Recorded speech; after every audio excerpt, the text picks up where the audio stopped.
नमस्कार, Manoj Tiwari talk show में आपका स्वागत है। मैं हूं मनोज तिवारी और आज मेरे साथ इलाहाबाद के पूर्व महापौर और केपी ट्रस्ट के पूर्व अध्यक्ष, भाजपा के वरिष्ठ नेता, एमएलसी के प्रत्याशी कौशाम्बी और इलाहाबाद से डॉक्टर केपी श्रीवास्तव जी हैं।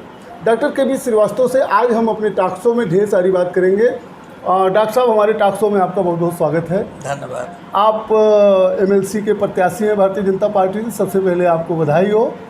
और मेरा सबसे पहले सवाल यही रहेगा कि एमएलसी चुनाव में आपके क्या मुद्दे होंगे? एमएलसी चुनाव में चूँकि जनप्रतिनिधि हमको चुन के भेजेंगे जी, तो जो भी हमारे बीडीसी हैं, ग्राम प्रधान हैं, जिला पंचायत के सदस्य बिल्कुल, हैं, जो माननीय सभासदगण हैं, उनकी जो समस्याएं हैं, उनकी समस्याओं को हम पूरी तरह से प्रदेश सरकार या केंद्र सरकार में उनकी लड़ाई लड़ेंगे और उनको मानदेय हो, जो कुछ भी हो, जो उनकी डिमांड होगी, जो उनकी। डॉक्टर साहब, अक्सर ये देखा जाता है कि एमएलसी जो होते हैं, मेंबर ऑफ लेजिस्लेटिव काउंसिल जो भी होते हैं, वो एक सिंबॉलिक विधायक होते हैं। उनकी समाज में और जनता के प्रति जवाबदेही जैसे कम होती है, तो आप इस मिथक को तोड़ने का प्रयास करेंगे? देखिए, ऐसा है, ये नेता के ऊपर निर्भर करता है। आप एमएलसी हो गए, आपको कुछ अधिकार मिल गए, तो जो बीडीसी सदस्य हैं या जो भी ग्राम प्रधान हैं, उनके अलावा भी आप चाहें तो जनता के अंदर बहुत बड़ी घुसपैठ बना सकते हैं। ऐसा क्यों नहीं लोग करते हैं? अब लोग नहीं करते होंगे, मैं करूँगा। नहीं, आप तो एमएलसी बनने जा रहे हैं, जिनको जनप्रतिनिधि चुनते हैं, जी, प्रधान हो, बीडीसी मेंबर्स हो, तो या उनके तो हम प्रतिनिधि रहेंगे ही रहेंगे। लेकिन जब कुछ पावर मिल जाएगी, अधिकार मिल जाएगी, तो कोई एक विधानसभा पर ध्यान केंद्रित करेंगे, क्योंकि आगे तो विधानसभा भी आपको लड़ना है। मुझे अच्छा लगता है जनता के बीच में रहने का। अच्छा, जनता के बीच में रहना अच्छा लगता है। सर, आप अक्सर शहर में ही रहते हैं और ये चुनाव तो 12 विधानसभाओं का है, तो हर जगह पहुंच कैसे हो पाती है? बढ़िया बढ़िया सड़कें बन गई हैं, क्या दिक्कत है? माननीय मोदी जी ने ऐसी ऐसी सड़कें बना दी गई हैं कि अभी यहाँ 10 मिनट में वहाँ, 10 मिनट में वहाँ, दिक्कत क्या है? अच्छा सर, स्कूले भी नहीं लगते। जब आप प्रधानों से मिलते होंगे, मीटिंग कर रहे हैं, हमने कई आपके भाषण भी सुने हैं, बीडीसी सदस्यों से मिलते होंगे या जो नगर पंचायत है अपने यहाँ, सबसे मिलते हैं, तो सर ये अपनी क्या समस्या ऐसी बताते हैं जो आज तक नहीं पूरी हो पाई? वो समस्या यही बताते हैं कि न मुझे कोई अधिकार है, न मुझे कोई सुविधा है, यही बताते हैं। हमने तो मैं उसे यही कहता हूँ कि जब मैं मेयर था, महापौर था, तो मैंने 5 साल लड़ाई लड़ी, अब फिर 6 साल आपकी लड़ाई लड़ेंगे। हमने सुना है कि किसी भी पंचायत में, किसी भी ब्लॉक में जो है, प्रधानों की मीटिंग करने का कोई हॉल नहीं है। तो क्या डॉक्टर केपी श्रीवास्तव जीतने के बाद हर ब्लॉक में प्रधानों की मीटिंग के लिए हॉल की व्यवस्था जो करवाएंगे? समस्या होगी सबका समाधान करेंगे, कोई एक खाली की बात नहीं। जो समस्याएं उनकी होंगी उनका हम समाधान करेंगे। अच्छा सर, आप एक मेंबर ऑफ लेजिस्लेटिव काउंसिल के लिए जा रहे हैं, जैसे आप मेयर भी रहे हैं। आपके ज़माने में भी और आज भी पार्षदों को कोई बहुत अधिकार नहीं है। आखिर पार्षद जनप्रतिनिधि होता है, अपनी जनता के बीच में उसकी कोई जवाबदेही नहीं होती है, वो महापौर के ही चक्कर लगाता रहता है कोई काम के लिए। तो आपको नहीं लगता कि सदन से ये चीज़ें संशोधन होनी चाहिए और पास होना चाहिए कि पार्षदों को जो है उनका बजट मिले? ये तो मैंने पहले ही आपसे कहा कि चाहे बीडीसी हो, चाहे ग्राम प्रधान हो, चाहे माननीय पार्षदगण हो, चाहे जिला पंचायत सदस्य हो, सबको अधिकार चाहिए और सबको अधिकार मिलना चाहिए। जनता से चुन के आते हैं, उनको सम्मान मिलना चाहिए। प्रतिनिधि का दर्जा अभी भी नहीं मिला है। विधायक तो प्रतिनिधि होता है, ग्राम प्रधान प्रतिनिधि नहीं कहलाता है। चलिए, नहीं कहलाता तो किंग तो है अपने गांव का, टोल टैक्स पे अपने गांव का किंग तो है। आप जाओगे, किसी गांव में जाओगे तो क्या कहोगे, भैया यहाँ का ग्राम प्रधान कौन है? अच्छा सर, एक बात बताइए, ग्राम प्रधानों को 5,000 रुपये मानदेय मिलता है, नहीं लगता कि ये इंक्रीज होना चाहिए? बिल्कुल इंक्रीज होना चाहिए। 5,000 क्या है इस बार आएगा? 5,000 तेलों के खर्चा नहीं है। तो इसकी मांग सदन में आप करेंगे? आपकी सरकार है, कैसे कर पाएंगे? बिल्कुल, क्यों नहीं करेंगे? ये कौन सरकार मना की है कि आप? अच्छा सर, आप बताइए, आप सरकार मना नहीं की? आप महापौर रहे हैं, अक्सर जो है ये नगर निगम वाले, नगर पंचायत वाले जो भी पदाधिकारी होते हैं और प्रधान भी, वो 73वां संविधान संशोधन लागू करने की बात करते हैं कि हो जाए तो हमको सुविधा मिल जाए।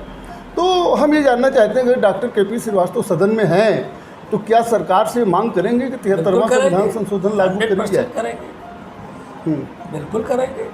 सर ये चुनावी जुमले हैं कि वास्तविकता में भी आएंगे? आपको बताया ना, जब मैं मेयर था जी।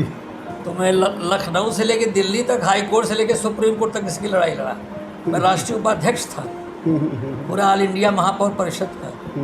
तो इस पे अच्छा लड़ाई। सर, आप तो केपी ट्रस्ट के भी राजनीति में रुचि लेते हैं, वो होने वाला है अब साल भर बाद, तो क्या इस बार भी केपी ट्रस्ट का चुनाव लड़ेंगे आप? अरे क्या केपी ट्रस्ट चुनाव क्यों लड़ेंगे हम? अच्छा एमएलसी हो जाएंगे तो फिर लड़ना भी नहीं? नहीं, वैसे भी नहीं लड़ते। हम्म। ठीक है, बात लड़े, सम्मान मिल गया, प्रतिष्ठा मिल गई, हो क्या करना है? अच्छा सर, हम और लोग नए लोग आके लड़ेंगे? आपको नहीं लगता है कि जिस तरीके से समाजवादी पार्टी कौशाम्बी में 3 सीट जीती है, 4 सीटों इलाहाबाद में भी जीती है, ऐसी कंडीशन में नहीं लगता कि समाजवादी पार्टी से आपको कड़ी टक्कर मिल रही है? हम तो नहीं समझते। यानी प्रशासन का साथ मिल रहा है आपको? प्रशासन के साथ मिले न मिले, जनता मेरे साथ है। जो हमारे बीडीसी हैं, ग्राम प्रधान है, वो मेरे साथ है। वोट उनको देना है। कहा जाता है कि इस चुनाव में प्रशासन सक्रिय हो जाता है और सत्ता पक्ष का लाभ मिल जाता है। मैं अपना चुनाव लड़ रहा हूँ, सबसे मिल अच्छा रहा हूँ। सर, कमल कुमार मिश्रा एक तीसरे प्रत्याशी के रूप में बहुत जबरदस्त, तो प्रधान संघ के अध्यक्ष भी हैं। उनका कहना है कि सारे प्रधान हमारे संघ में हैं और वो संघ की बात को मानेंगे भी। आपको नहीं लगता कि त्रिकोणीय मुकाबला होने जा रहा है? कोई प्रधानों के ऊपर कोई समस्या आएगी तो कमल जी उस पर क्या मदद कर पाएंगे? प्रधान संघ के अध्यक्ष हैं, आंदोलन करेंगे। तो आंदोलन किया करें। सरकार सुनने वाली नहीं। सरकारें कहाँ सुनती है? हाँ, लेकिन हम जब मुद्दा उठाएंगे तो सरकार सुनेगी। सदन मदद हम ही करेंगे उनकी। जितने ग्राम प्रधान हैं, अगर उनकी कोई समस्या होगी तो मदद मैं ही कर पाऊंगा, क्योंकि मैं सरकार में हूँ, मेरी बात सुनी जाएगी। और फिर हम अकेले थोड़ी हैं। जितने भारतीय जनता पार्टी से एमएलसी चुन के जाएंगे उनका अच्छा, अभी वर्तमान में मिलकर उनकी मदद करें। वर्तमान में वासुदेव यादव जी जो है एमएलसी हैं, आप ही के जिस क्षेत्र से आप रहना चाह रहे हैं, उनके कार्यों से आप कितना संतुष्ट हैं? अरे हम उनके कार्य की बात क्यों करें? वो सम्माननीय हैं, हमारे बच्चे भी बहुत पुराने रहे हैं। हम उनके बारे में कोई कमेंट क्यों करते हैं? वो अपने पार्टी से लड़ रहे हैं, हम अपने पार्टी से लड़ रहे हैं। हर आदमी अपना चुनाव लड़ रहा है। वासुदेव जी लड़ रहे हैं, हम भी लड़ रहे हैं। हमें उनके बारे में कहने की क्या आवश्यकता है? अच्छा, आम पब्लिक से, प्रधानों और बीडीसी मेंबरों को छोड़ के आम पब्लिक से आपके रिलेशन कैसे रहे? अभी तो आप क्षेत्र में निकलिए, आपको मालूम हो जाएगा कि आम पब्लिक से रिलेशन कैसे हैं।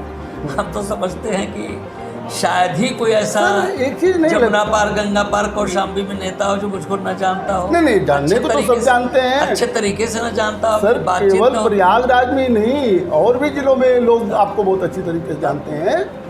अच्छा, मैं ये जानना चाह रहा था, सीधे साधे सिंपल आदमी है, काम करने वाले आदमी है, ये प्यार देने वाले आदमी, प्यार लेने वाले आदमी। ये 12 विधानसभा में या 2 जिलों में केवल 5102 वोट है। नहीं लगता कि टफ चुनाव है, इतना कम वोटर? हर चुनाव टफ होता है, कोई चुनाव आसान नहीं होता। जितना चुनाव छोटा होता है उतना टफ होता है, जितना बड़ा होता है उतना आसान होता है। सबसे आसान लोकसभा का चुनाव होता है, फिर विधानसभा का चुनाव होता है। जनता उसमें ज़्यादा रहती है, इसीलिए तो हम कह रहे हैं यहाँ तो बहुत कम वोट है। अच्छा सर, आप मेरे 2 सवाल और हैं। कहते हैं कि एमएलसी चुनाव में धन बल और बाहुबल बहुत काम करता है। बाहुबल की अगर बात निकाल दे, आप तो बाहुबली नहीं कहे जाते, धनबली कहे जाते हैं। एक सदस्य आप पता कर लीजिए, एक सदस्यों को कितने, मेरे बारे में आप ये पता कर लीजिए कि मैंने राजनीति से कभी एक पैसा कमाया है? ये बात तो सही है। अच्छा, वैसे जो तो गाड़ी कमाई का पैसा हम कहाँ तो पूछ सकते हैं? मतलब मेरा कहने का मतलब ये है कि ये प्रतिनिधियों को कितना पैसा बंट रहा है?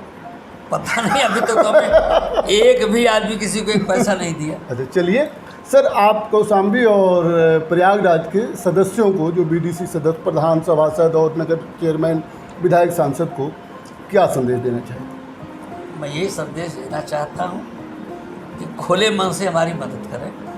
हम कंधे से कंधा मिलाकर उनकी सेवा करेंगे। जो भी छोटी मोटी समस्याएं होंगी उनको अपने स्तर से सॉल्व करेंगे। जो बड़ी समस्याएं होंगी वो हम राज्य स्तर से और केंद्र स्तर से उनकी बात ऊपर पहुँचाएँगे और ये प्रयास करेंगे कि वो चुने हुए प्रतिनिधियों को मान सम्मान प्रतिष्ठा मिलनी चाहिए और उनकी मान सम्मान प्रतिष्ठा की लड़ाई हम लड़ाएंगे। चलिए डॉक्टर साहब, आप हमारे टॉक शो में भाग लिए, इसके लिए आपको बहुत बहुत धन्यवाद। जैसा कि आपने देखा, हमारे साथ भारतीय जनता पार्टी के प्रत्याशी, एमएलसी प्रत्याशी डॉक्टर केपी श्रीवास्तव जी थे। आपका कहना है कि प्रधानों के, जनप्रतिनिधियों के मान सम्मान की लड़ाई वो सड़क से सदन तक लड़ेंगे और उन्होंने अपील किया कि सब उनका साथ दें। आगे भी हम ऐसे जनप्रतिनिधियों से आपकी मुलाकात करवाते रहेंगे। देखते रहिए मनोज तिवारी टॉक शो।